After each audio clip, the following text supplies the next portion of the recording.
We are going live, my friends. Welcome to the studio. I am back in the studio. I think the last 2 months, maybe 3 months, I have been on the road, maybe 4 months. It has been a crazy year thus far. And I want to welcome you guys to the monthly Patreon Breath Club Q&A. I want to thank all my Patreon members. You keep me going. And one of the biggest things that you've been helping me with lately is the fact that I've been working with first responders. First responders, of course, that's a group of people that are more likely to die of suicide than any other cause at this time in the United States. At least those are the statistics. My Patreon club is the only reason I can do this because while I do charge, I don't charge much because their budgets are not that great. And I have not been able to take any income at all because there's a lot of legal things I have to do. And there's a lot of expenses that I've been having to go through in order to work with this particular group. And so I'm not able to really take an income yet. But this Patreon tribe has been there supporting me, and I appreciate you so much. Another thing that I get to do that is specifically because of your support is I do also get to go and teach in drug rehab clinics. And this is something that I'm passionate about because, of course, as you may know, I once had a really bad addiction problem. My joke is that I got high once for 10 years. And, that's making light of of a terrible addiction, but you got to make light of things. You can't take yourself too seriously. But it is a serious issue that I'm not able to make a living off of a lot of the things that I do, but because of the help of the Patreon club, I'm able to do these things. And so you're doing a lot to help me, and I appreciate it. If you have not joined the Patreon club, I would invite you to do so. There is a lot that you get for very little, for as little as $5 per month. You get access to my full catalog of pre-recorded and they're all bespoke sessions. So what that means is essentially these are sessions that I have devised and designed using top of the line music, some of it made by Robin Festi, some of it made by other people that I've hired to make music for these sessions, adding breath techniques and using the language of breath and the breathwork modalities that I have worked with and developed over the years, combining those all together into an amazing experience. And so you have access to that. When you join, you immediately get access to the entire catalog, and that's over 100 sessions at this point. We've been going strong since 2020, and this is a really cool group. Next month at the Convergence in North Carolina at Mandala Springs, I know at least three of our members are going to be out there, and it's always a cool idea. If you've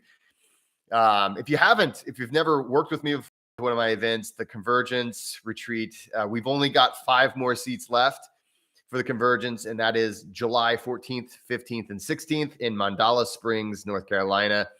For more information on that, you can head over to my website, and that's jessecoomer.com. Actually, you know what? I'm going to put in the chat. And while I'm doing that, hey, say hello to me. Where are you? Where are you watching from? I'm always happy to find out where everybody's watching from. Today, though, if for those of you who are in the $10 the $20 above tier, you get something very special. That is, today I'm going to be answering some questions that you've sent me. And if you have a question you would like to ask me, you can join. I believe it's at the silver tier in the Patreon club. You just go to, I'll put that in there too. So that is patreon.com /Midwestern Method. You guys remember when my channel was called Midwestern Method? I had a whole thing about being in the Midwest. I am a Midwesterner. And if you're not familiar with the Midwest, let me just tell you something about it. It is the middle of the United States. So I'm in Indiana. I will say something. There's a few things about us. We are very nice people, very polite, very kind people, but we're very practical people. We are not the kind of people that, and I'm not saying, there's always exceptions to every rule, but typically Midwesterners are overly sweet, overly nice, overly kind, and they're not going to buy into something like that's incredibly far out there. So whenever I called my channel Midwestern Method, that was and actually my LLC is Midwestern Method. It was primarily because I was saying, hey, listen, I'm a Midwesterner. If you want it practical, if you want it to work and not have to, it's kind of cut through the crap. I'm a Midwesterner. That's why I'm going to give it to you. So head over to the Patreon club, join the Patreon club if you'd like. In about an hour, let's see, on the next hour, we're going to have our group breath session. And this is called the monthly breathwork party for a reason. It's going to be a lot of fun. We're going to feel really good. And we're not going to be practicing breathwork in a way that is ridiculous, or there's a lot of different ways you can practice breathwork. We practice it very safely, very responsibly, but we also have a great time and we feel amazing. I'm talking right in the microphone right now. We feel amazing, blissful, and we add in the language of breath philosophy, where when it comes to the language of breath, breathing is only half of breath work. If you're curious, if you'd like to experience what language of breath is like, Breath Club today, join it. Okay, I've got a few questions today. And here's the thing, guys, I don't know why you're always sending it to me on the DM. So you can always put those down in the chat on our club. But hey, it's in the DM. That's fine. I'm happy to read those. It just takes a minute for me to find them. So the first one is ultimately a pretty simple question. It's coming from Sean, and he's asking, what are the benefits of hypoxia? So, okay, let's talk about hypoxia for a little bit. So hypoxia is the state of, let's see, check. Is my microphone on? My microphone is this weird thing. It's either like blasting or it's not. It doesn't look like it's on. Can you guys hear me? Well? Let me know. Let me know in the chat. Can you hear me? Or is it like way too loud? You know what I'm gonna do? I'm gonna double check this real quick. Check. All right, I think we're good. All right, we're talking breath work. We're gonna be talking. Let's see, we're talking breath work today. We have a few different ones today, but anyway, let's see what we got. So let's talk about hypoxia. The state of hypoxia is actually something that is generally, thank you, Papa Geek. And hey, nice to have you here, Papa Geek. The state of hypoxia is typically something that is seen as negative because it means that you have a lower than 95% oxygen saturation.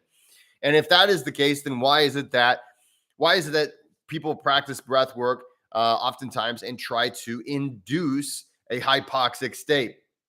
Well, okay. Well, that's a good question. And thank you for sending that to me, Sean. Let's see here. Bear with me just a second. I want to make sure that I'm thinking he had the only one about that. Let's see here. Check. Yes. Okay. So he had the only one about hypoxia. There was two about depression. That was what I was thinking about. Okay. So when it comes to hypoxia, okay, you're reducing your blood oxygen saturation. It's below 95%. Now, typically that would be not a healthy thing to do. You want blood oxygen saturation because you want the blood to be able to carry oxygen to your tissues, and then your brain is one of those important tissues, but you want that. And so, but people are saying, okay, so I'm going to do things to induce a hypoxic state. So anytime you do a long breath hold, okay, so let's suppose you do superventilation, you have a long neutral apnea. That's people do that in a lot of different techniques and styles. Okay, so you've got that. Well, okay, great. What's happening there? Well, the longer you hold your breath, the more oxygen your mitochondria are chomping up to create cellular energy. So the way that works is the basic process of cellular respiration is in every cell in your body, you have a mitochondria, and then that mitochondria it uses glucose, so blood sugar, and oxygen, which is in the blood, and it will create ATP, which is also known as just cellular energy. So when you hold your breath for a long period of time, that process continues. The oxygen levels go down. After the oxygen levels go down, you become hypoxic. So, what are the benefits of doing that? Well, here's the thing. We know that there are some benefits of hypoxic training, but typically most of those studies have not been done with breath work. Interestingly enough, most of the studies that deal with being hypoxic are, or at least the benefits of being hypoxic on purpose, are ones that have been studied at altitude. So at higher altitudes, you have a lower air pressure, which can translate into a sustained hypoxic state. And what research has shown is that when you're in that sustained hypoxic state, you will start to produce EPO, which is a hormone that creates more red blood cells in your body, and that increases your oxygen carrying capacity. So there is a adaptation that we can pretty much count on if we stay up in higher altitudes for longer periods of time. That allows us to basically, we will cease to be hypoxic in those high altitudes because we have that adaptation. We get more red blood cells, so we're carrying more oxygen, and so our saturation will improve. So that is where we get most of the research on hypoxia. There are some research, there's some studies on some of the benefits of hypoxic breath work. We call it intermittent hypoxia if you do it with breath work, and that's because you're not staying hypoxic for long periods of time. You're staying hypoxic for a short period of time, maybe a minute, maybe 2, maybe 3 minutes, right? We get those long breath holds sometimes. Great. And then you're going to start breathing again. And so we have made a lot of assumptions that the same benefits would translate over. We do know that you do at least get some immediate benefits after holding your breath for a long period of time. We know that you will produce some more red blood cells in that moment. And the belief is that if you consistently do this over time, you'll start to show those higher levels of red blood cells consistently over time. Now, there needs to be more research done on how breath work and intermittent hypoxic training can make that happen, or if it actually does make it happen. But that is what we believe is happening according to the research that's been done so far on that topic. So hypoxia, again, is a state of low oxygen saturation below 95%. Oftentimes, we see people training in high altitudes in order to have long-term, basically a light hypoxia that will induce the adaptation where they have more red blood cells. We believe that we can do something very similar at sea level using long breath holds. And so neutral lung apnea is generally what we do. So in pranayama, we would say we're having kumbhakas, so a long breath hold. That's typically what we're thinking about when we talk about hypoxia and hypoxic training. Now, some other ideas as far as what happens. I don't want to make any major claims for hypoxic breath work because we're just not 100% sure.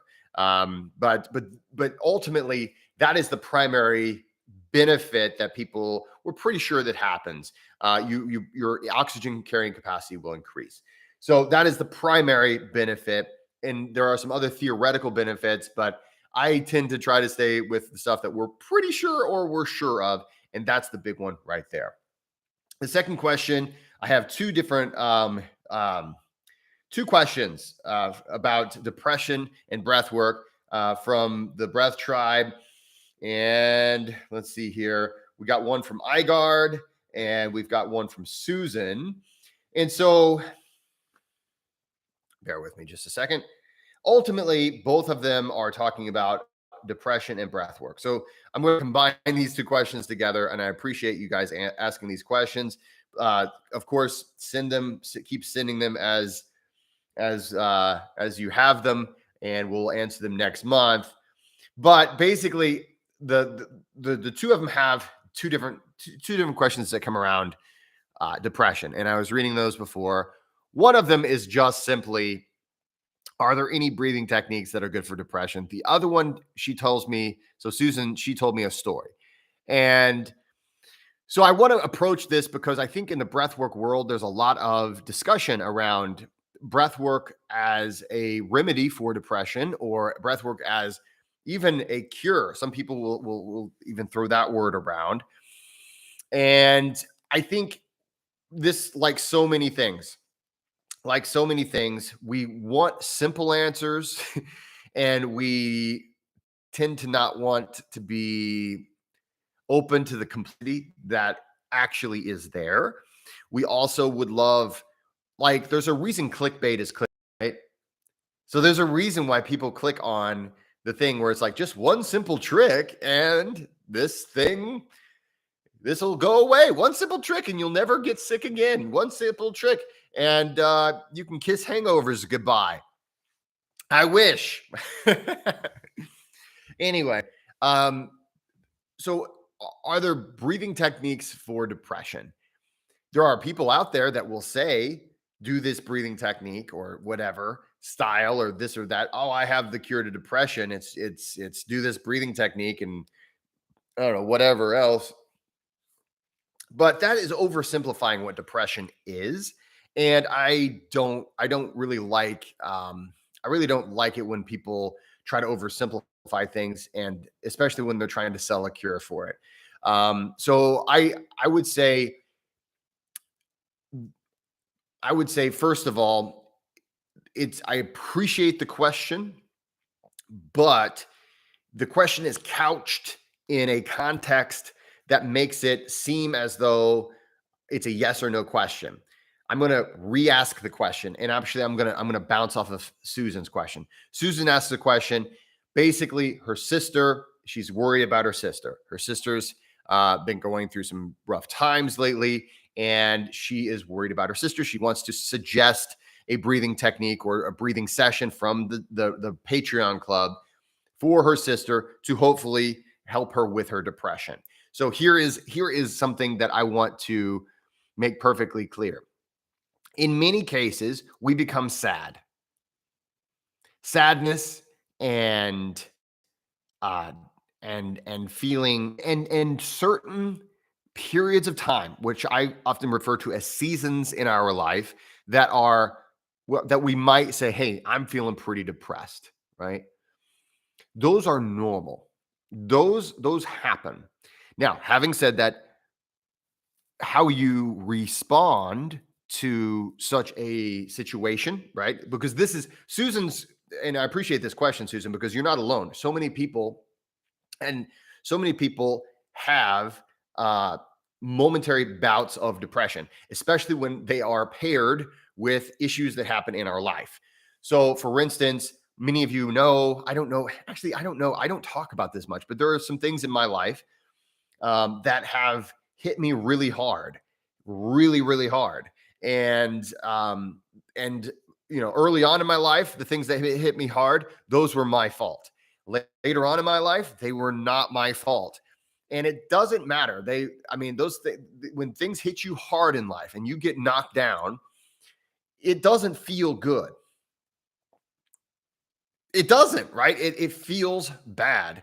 And it's whenever you get knocked down in life, and Susan, that's what you're saying your sister, she's going through, right? You get knocked down. It's very natural to go through some days, maybe some weeks of you feel down.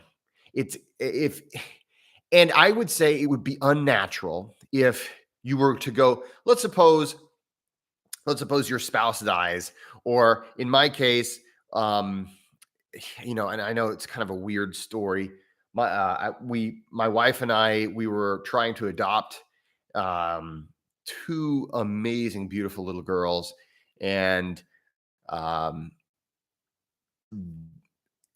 they were basically taken from us, and it wasn't right. And it was traumatizingly bad. It was very, very bad times. Now, this is well into my career as a breath worker, well into my career as a coach, as a person who helps people with mindset, well into all those things. And guess what? I was super depressed for a few weeks. And I still, when I think about it, I mean, it's not like it's a happy memory, right? Well, it's totally normal to have some down feelings in life. Totally, totally normal. And so you have to say, okay, am I responding to grief? And am I going to respond with the appropriate response? Grieving is an appropriate response to loss. Grieving is okay to do. Okay. And I think in the world that we live in, sometimes in the breath work world, the health and wellness world, we act like you're never supposed to be sad, like you're supposed to smile all the time. And oh, and when you're feeling down, man, it's just on you, man. You just got to manifest that good vibe or whatever. And I've, I completely disagree. There are times when you should cry. There are some times when you should grieve. And if you're going through some rough times, those are some of those times when that's probably the most appropriate. Now, you also have to think about this. You have to take responsibility for your position in life. And you have to know that no matter whether bad things happen to you for your own, because of your own stupidity, like I've done that, or because of other people having, some kind of other people on me type of a thing, which I've had that too. It's still your life, right? And so that's where that locus of control comes in. Yes, I can feel sad. I can deal with that, but I need to take actions too. And so this is where breath work can come into play. Breath work is not going to make sad things not be sad. Breath work is not going to make it so that whenever your father or mother dies, or your child is taken away from you, or dies or something like that, that it's not a sad thing. If it did that, I would be against breath work, because that would just be masking very real human emotions. That's what I went through whenever I was a drug addict. When I was a drug addict, I was masking all of my human emotions. That's what that is. So you have to say, okay, so I'm going to get knocked down in life. People are going to be cruel. There's going to be things that are just not right that are going to happen. And hey, maybe this whole world is not the best place to live in. But and I can feel that. I can acknowledge how I feel. And that's a good thing. But I still, if I want to feel better, I have to make changes in my life in most of these cases, right? Obviously, your father dies or something like that. There's no action that you can take to make that a better situation. But oftentimes I will talk to people they talk about being depressed. They will come to me and they'll say, I am lonely. I don't like my job, and I have a bad relationship with, XYZ. Those are all somewhat fixable problems, right? When you're lonely, well, okay, there are ways to not be lonely.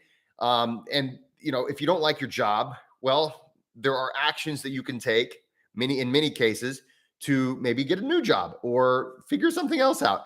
If you have a bad relationship with a person that you actually want to have a relationship with in a positive way, these are all fixable things, or at least they're things that you can work on, and you can take positive action toward that result. That's where breath work can really help too, right? Because it can help put you in the right state to take those actions. I had to do something very difficult today. I'm not going to talk about it, but it's been a rough week. And before I did the difficult thing, do you think I was doing breath work? Of course I was. I wanted to be in the right state so that I could speak to these people in a way that was good, and so that I could have some composure, even though I was sad. And so, when it comes to depression and breath work, first of all, you have to understand, why are you feeling what you're feeling? And if you can think about the reason why you're feeling, then it's possible either you can do something about it, or or that you can weather the storm, right? If you can do something about it, then do something about it. If you can't do anything about it, let's suppose it's a death in the family. Let's suppose, hey, I'm unhappy with where I live, but guess what? I live with my parents. I can't do anything about it. We're poor. I live in a really bad neighborhood, and I can't do anything about that. Well, maybe you can't do anything about it right now. Okay. So how am I going to get through these next parts, and so that I can take some positive action to hopefully get to some place where I want to go later on without going crazy in the here and now? Okay. That's one. But the other thing is, maybe maybe you have what we might consider to be clinical depression, where there is some kind of an issue that's not going away. And in that case, there are many things that you can do to help alleviate some of those symptoms and possibly help yourself. But it's not a single breathing technique.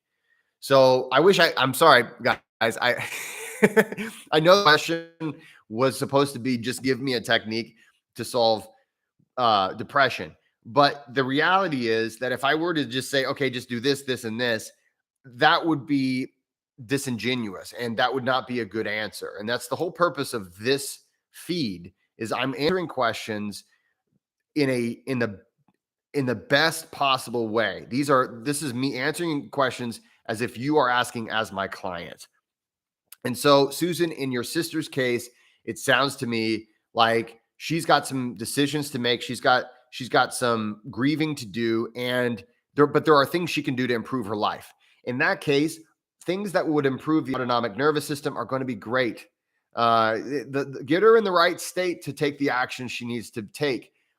So there's a lot of sessions in the Patreon club that can also give her some comfort and and the ability to break through the rumination cycle that often happens. That's one of the best things about guided breath sessions is they can help us break through rumination. Rumination is really common. That's when the conscious parts of yourself, that conscious part of you understands the reality of the situation, but the unconscious part of you doesn't. The unconscious part of you thinks, let's take action now. Why aren't we solving the problem right now? And then you're like, well, because there's no way I can do that right now because I don't have the money, or I'm waiting on this thing, or maybe I'm sitting in a hospital bed and I can't walk. There's a lot of situational things that the unconscious mind doesn't always understand. So we have to learn how to negotiate and how to form a better and a more positive relationship between those two. That's what my whole upcoming book this October is all about, The Language of Breath. That's what the course, if you go to jessecoomer.com right now, the complete course, 7 weeks, very deep course. It is not the kind of course that you want if all you want is to learn a few breathing techniques, or if you're trying to learn like the simple trick, to do this or that, I think I'll do the simple trick and to make it so that I don't have bad days. I'm sorry, I'm never going to sell that because that is a lie. You're going to have a bad day. I have an 8-year-old son, and we're learning about how to deal with frustration, which is part of life, right? So, absolutely, Moose Mans. Yes. Sometimes things can't just be overwhelming, and that is normal. That is part of life. And it's something that oftentimes we want to say, no, I don't want to feel that anymore. But if we can help ourselves to feel safe while we're feeling overwhelmed, then we're going to make better decisions. We're going to show up for ourselves and for our families better. And you're right. Yeah, I do have a session specifically for that in the Patreon club called Breathwork for Overwhelm. So there are sessions that are in the Patreon club that are designed for those moments, but I hesitate to ever say that there's breath work for depression. And if you hear someone say this is going to work for depression, that is oversimplifying depression in my view, because there can be a lot of reasons why you're feeling depressed, and to just blanket statement depression is irresponsible in my opinion. So let's say it's something where it's a clinical depression. You've been depressed now. Maybe it's been months that you just have had these states. Well, in those cases, yes, you can do a lot. You can do a lot to help your nervous system. You can do a lot to get to know the conscious unconscious relationships. But I would never say there's one technique, right? And there's always going to be other things that you can do. So for instance, I would say watch your nutrition. How much do you exercise are you getting? How much caffeine do you take in a day? Do you drink enough water? What's your diet look like? Have you eaten, fast food every day for the past week? Have you eaten fast food one day in the past week? What is a trigger for you? And where might these feelings be coming from? There's also other kinds of therapy. All of these things work together. Breath is the most immediate way that we interact with our nervous system and our own psychology. And so this is why it should be the first thing that I would say, hey, let's try this first. But there's going to be some people. I work with people all the time. I have clients. My client list is always full. And I'm not bragging. I'm just saying that when people want to work with someone who's not going to blow smoke up their ass and say, "Oh, yes, we have the cure." I'm going to work with the person and hold them accountable as well, and we get results. And this is something that I have a lot of people who come to me in different states of depression, in different states of their life. Things are going on, or they're trying to make a change in their life. Hey, listen, I'm in a bad relationship. I know I am in a bad relationship. Or, hey, I've got these habits that I know are negative, cause me bad things. Or actually what we're going to be talking about next. Whose question is that next one? Phoebe, your question on phobias. I don't know if that's interesting. The F sound, Phoebe and phobias. Phoebe's phobias. Anyway, but when it comes to breath work and depression, my best advice to you is yes, breath work should be a foundational thing for every time you're feeling a certain way. Breath work is not there to change the way that you feel about life. Breath work is the way to help put you in a better position, a better state, so that you can take actions in your life. Because if all it is, like, think about that. If that's what breath work was, and that's so much of breath work is marketed this way. It's pathetic.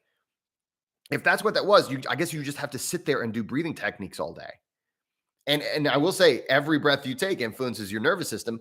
When you work with me, or if you have the online course, The Language of Breath, we talk about every single breath. So we get into functional breath, all those things.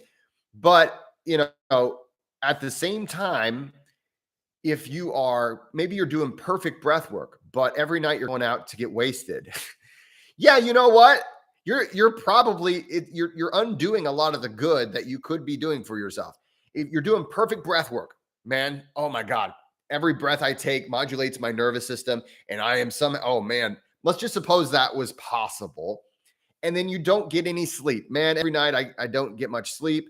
I stay up late every night scrolling the internet, and I usually pass out on the couch with my phone in my hand. And, it all has to work together. Your whole life needs to align around what it is that you would like to do, and where you'd like to go. And you have to understand feelings of sadness, feelings of fear, a lot of these feelings that we're like, I just don't want to feel them anymore. I get that because God knows this past week, my friends, I'm not going to tell you all the things. I'm not going to tell you any of these things because I don't want to share them yet. But it's been a rough week or two for me. And I'm in an emotional state where it's like, there's good reason. But when we say, okay, yes, life has these times, it's going to knock you down. You're going to feel a certain way, but you got to keep moving on. Right. And so putting yourself in the best state to keep moving on and to keep pushing and growing and taking care of yourself, that is the breath work that I'm interested in. So it's more holistic. So this is why I developed the Language of Breath philosophy. Instead of just like one or two techniques, it's a full philosophy, and breathing is only half of it, right? Breath work is only half breathing. The other half is learning to listen to the unconscious you. And you can do that. It is possible to do that. Okay, I think I've covered this a lot, but just as a recap before I get on to my next topic or my next couple questions.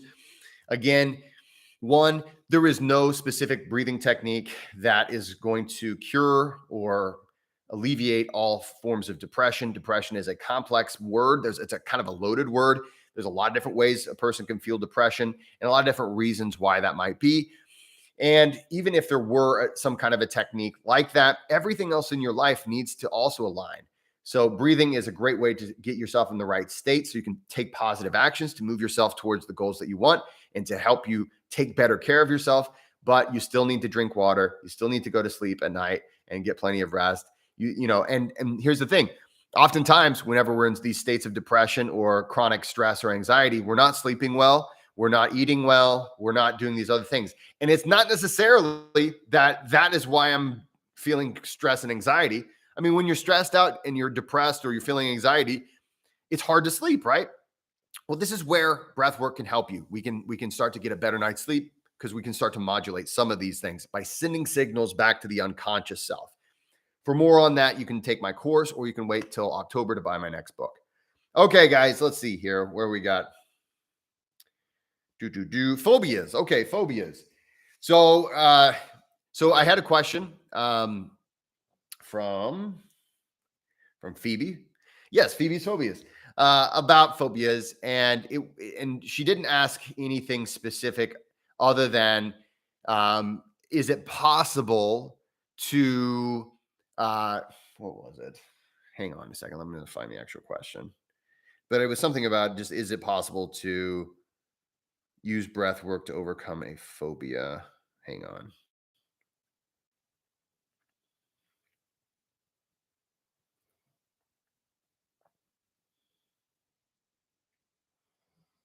Okay. So yeah, Phoebe has a phobia that is actually pretty common, which is a fear of driving.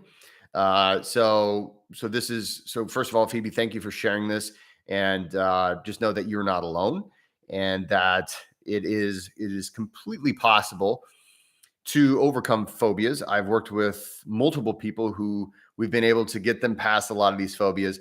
It's not going to be an overnight thing, and it's not a matter of sitting down, doing 15 minutes of breath work, and then suddenly I have no fears, no phobias, no problems, no nothing. It kind of goes back to this depression discussion I was just having. When it comes to irrational fears, we would call a phobia an irrational fear of something, right? So in this case, you have an irrational fear of driving. Now I will say this though, as a person who flies a lot, I know I fly all the time, going all over the place, doing these retreats and things for breath work. I often think about, every time I get on a plane, you're always wondering, oh man, I hope this doesn't crash. Am I the only one who thinks that? Like I fly a lot and I'm like, oh geez, every time there's turbulence or something like that, I'm like, oh, I'm not really that scared anymore, but I mean, do you not think about that occasionally whenever you get on a plane? It's like, this is the one, it's going to go down. Anyway, maybe I'm the only one, but statistically, it's far safer to fly than it is to drive. People get in car accidents all the time, and so it's not like your fear is unfounded. People get in car accidents every day, but hey, this is something that I wish I could drive, and I need to be able to do this to have a functional life.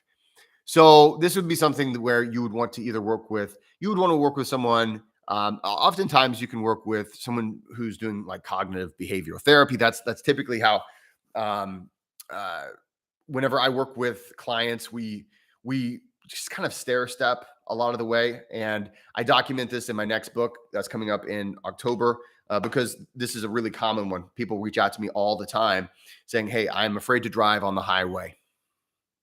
And I need to be able to do this, or I have, in this one case, I have a grandchild who I'd like to take to the zoo, or there's all these things. And the reality is that what you have here is a part of so you have the conscious unconscious combination. Your unconscious self is picking up danger signals and it's sending you emotions, and it's changing it's changing your physiological expression to make it so that you're going to run away. That this is dangerous, danger. So you're getting a lot of these dangerous things. You're consciously aware that this is ridiculous. I shouldn't really be this afraid. But then your unconscious is sounding the alarm bells. So what you have to do ultimately, and again, this I have to oversimplify because I would have to take you step by step. So you can reach out to me if you'd like to work with me. I actually don't have any client spots left right now, but you can get on the waiting list because we would have to work together on this. Actually, you know what? There is on the Patreon club, I do have one spot where I meet with a person once a month. And I don't know if that's something you want to do, but it's on there. It's that one is still available. So I would still be able to make room for that. But basically, what you have to do is teach yourself that you are someone who can drive. And I know that sounds weird, but you have to understand you are not just the conscious thinking part of you that we think we are. I wish I would have known this early on. We are having multiple experiences of reality all at once, and those things combine into our lived experience. So right now, I feel like I'm having a singular stream of consciousness, one experience that is just this is reality. I'm just living in this one singular one experience. But the reality is we have a conscious experience, and it's possible we have multiple consciousnesses. We have multiple conscious experiences. I just tend to say, okay, we have a conscious experience and we have an unconscious experience. We know we have multiple unconscious experiences. And so this combines to what we believe is our lived reality. And so what we have to ultimately do is start to teach ourselves that we're someone who can do this thing again. And we use breath work, we use stair stepping, we use all kinds of ways to get a person to be able to do that again. So reach out to me. I appreciate the question. It is, it's not something that's going to be simple, and it's something that's going to take time, and you do not want to rush it. So if you want to reach out to me, we can possibly work together, or find someone who does some, it's not the end of the world. You can do this. It can be done. It's just going to take some time. You're going to have, my biggest thing is try to have a good sense of humor, have a good sense of humor about it. And that is key. I know it doesn't feel funny in the moment, but the more you can laugh at it, there's certain strength in finding humor in these types of experiences. Hey guys, I'm going to take one last question. And it's about ice bathing. And then on the next hour, if you're not in the breath club, hey, join. If you are in the breath club, in the next hour, we're going to do some breath work together. We've got our breath party that's coming up. So, and hey, I will take requests. I've got a sequence that I've already planned, but I will take requests. The sequence that I've already planned is one that I recently gave to I did a what was it? Summit. I did a summit, and I gave them a session. And if you're in the breath club, you'll probably recognize some of it. And everybody's like, what? And I'm like, yeah. Look what we can do whenever we really apply a powerful unifying theory or philosophy to breath work. Anyway, what's that last question? Let's see here. It was about ice bathing.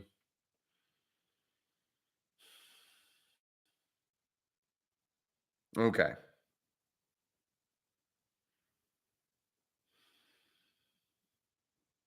Carlton. All right, Carlton. Thank you for your question. Carlton is asking, essentially the question is revolving around, he gets out of the ice bath and he feels itchy, and he wants to know what that's all about. So you can have an allergic reaction to the cold. This is something that is relatively rare, but it's not completely unheard of. And sometimes people just feel itchy. A lot of times, though, it's dry skin. So I would say definitely make sure that it's not the dry skin option.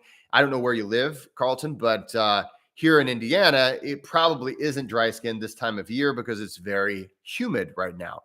But that is one really common thing that a person is like, why am I so itchy? I say, hey, have you moisturized lately? Moisturized? I've never done that. And I never did it either until I had that problem. And then it went away.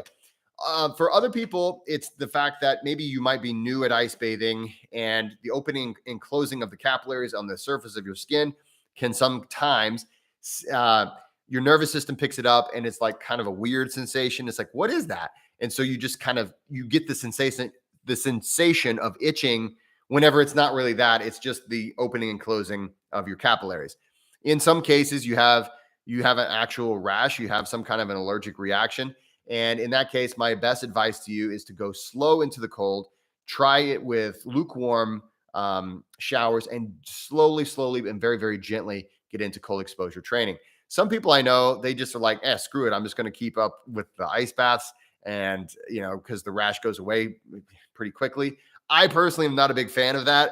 I've never had an allergic reaction to the cold before, but I'm just saying, like, you know, if I had an allergic reaction to the cold, I don't know. I don't know what it feels like, but I have had allergic reactions to things in the past, and I feel like I probably would just go slow because in most cases, when people just go slowly, colder, they don't have that. So you just want to acclimate much slower and just be far more patient. One of the big things I want to say, just I guess piggybacking on this, is that everyone is into the cold training movement, or a lot of people are into the cold training movement now, and everyone feels like they need to go overnight. It's like I've got to suddenly be in an ice bath, and you got to remember, if you're thinking about this as a lifelong journey, this doesn't have to be an overnight. It's a marathon. So don't think of it as a sprint. I don't expect a person to take an ice bath every day. Have I done that? Yeah, of course I have. And I've been ice bathing for years. But my first full year of ice, or not ice, I should say, cold training, my first full year of cold training was cold showers. And I would occasionally go outside when it was cold outside, maybe roll around in the snow, maybe just walk around outside. And that was fine, and I often look back at that. I used to take 10-minute cold showers. So I would go longer duration. I didn't have a good place to take an ice bath back then. When I got in the tub, I did have a tub, but I'm a big boy. And whenever I laid down in that tub, my whole body, most of my body wasn't covered. And so I look back on that 1 year of taking cold showers, and I saw almost all, I'm saying like 99% of the benefits that I've seen in my career of doing cold training, I saw in that first year. You know, yes, there are some, I would say, absolutely psychological benefits, and there are sometimes whenever an ice bath is just way more powerful, right? It's going to hit you so much harder. It gives you a better night's sleep, or sometimes there's some extra benefits of ice bathing. But I saw enormous amount of like I said, almost all of the benefits I got, like health benefits from cold training, I got it from cold showers. I just went longer. I would listen to long songs. I would do like a Tool song or a Sigur Rós song, or I would put a bunch of 90s rap together and just have a jam session. And almost all the benefits that I saw from cold training, I saw in that first year. And then they've stuck around. Most of them have stuck around in the years after that. But it was from cold showers that I got most of the benefits. So there's a lot of rush to ice bathing. There's a lot of rush to extreme exposures. And while that might look great on Instagram and it may be something that you want to show off, and there's nothing wrong with showing off. I mean, I've got a YouTube channel, for crying out loud. I don't use it very much anymore, but if you go on my YouTube channel, I have all kinds of videos of me, doing cold training and all this stuff, shirtless in the snow. I mean, there's not really that many. You're not going to get, I mean, the benefits are simply there when we challenge homeostasis. It doesn't have to be bare chested next to a stream in the snow. It can be in a shower. It can be anywhere. That's the benefit is it is a thermal stress, right? It is a hormetic stress on your body, and that is where you're getting the benefit. So go real gentle, Carlton. That's the key for, at least in most people's experiences, if you have that allergic reaction. It could be those other things. It could be that you have dry skin. It could be that you're still kind of new at this, and so those capillaries are opening and closing, and your perception of it is itchiness, and that those things go away really fast. I had the itchiness a little bit because of dry skin and a little bit because of the capillaries. I never had like a full on, like, man, this is a rash. I just had a little, like, I'm kind of itchy, so I'm kind of an itchy guy anyway, though. When you got this much fuzz, you're always kind of itching and scratching. Okay, guys, that was the last of my That was the last of my questions from the Patreon club. Let's see here. James going. Hey, James. Hi, Jesse. What's a good breathing technique for anxiety and low mood? Love your guided cold shower YouTube videos. Well, thank you for watching my guided cold shower YouTube videos. I was really hoping that would take off a little bit more. I thought, I was like, there's so many breath work, like guided breath work sessions, but there's not really a lot of guided cold shower. I'll do one of those. Maybe that'll get popular. I was hoping for maybe my first million view uh video. Nope. But hey, I'm so glad you're enjoying that. And I appreciate it so much that you said that. So thank you, James. And when it comes to anxiety and low mood, we talked about it a little bit earlier. Um, Ultimately, it depends on why you're having those issues. But there's a lot of sessions in the Patreon club. We have one called Breathwork for Overwhelm. We often need some way of interrupting a dopamine feedback loop or a rumination feedback loop. And that is a healthy way to deal with overwhelm, anxiety, things like that. We want to kind of interrupt it so we can start taking maybe change our narrative, change how we're framing the situation, and then hopefully move forward in a better place. You also want to think about all the other things that are coming into your why you feel that way. Are you sleeping well? Are you digesting well? All those things can be influenced by how you breathe. And it's going to depend on a lot of things. It'll depend on ultimately what the unconscious you is saying. So this is where my book that's coming out in October, I haven't really started promoting the book, but I'm just letting you guys know it. I am coming out with a book this October that is all about this. And then that's also where my 7-week course on my website is The Language of Breath. If you want to learn all about that and how to really form that better and more positive connection with yourself. Guys, I want to thank you for being here. This is an hour that went by way too fast. And if you haven't joined the Breath Club, $5 a month gets you into the first tier, and that's like most everything there. $10 a month is you also get the monthly breath tip, which it's more than just like, hey, here's a tip. They're generally more in-depth information, things that I do not put on YouTube because, hey, it's a perk that is just for those of you who are in the $10 or above tiers. $20 and above tiers, you get to ask any question you like, and I'll be guaranteeing that I'm going to answer it on this monthly YouTube live. And if I don't, then I'll call you and tell you to your face the answer. Let's see here. What else? Oh, also, guys, at the next hour, we're going to start our breath session. So even if it's just $5 for this next breath session that we're going to start, that's pretty cheap for a really awesome live breath session. But it gets you a full month at the Breath Club. So join us. It's at jessekumar.com. You can find a link there. You can find it if you go to my homepage on YouTube, or if you go to Patreon, just search for Patreon/Midwestern Method, all one word. And I will see you on the flip side. Guys, thanks so much. I'll see you guys next month. And for those of you in the Breath Tribe, I will see you in just a little bit, like 5 minutes. All right. See you guys.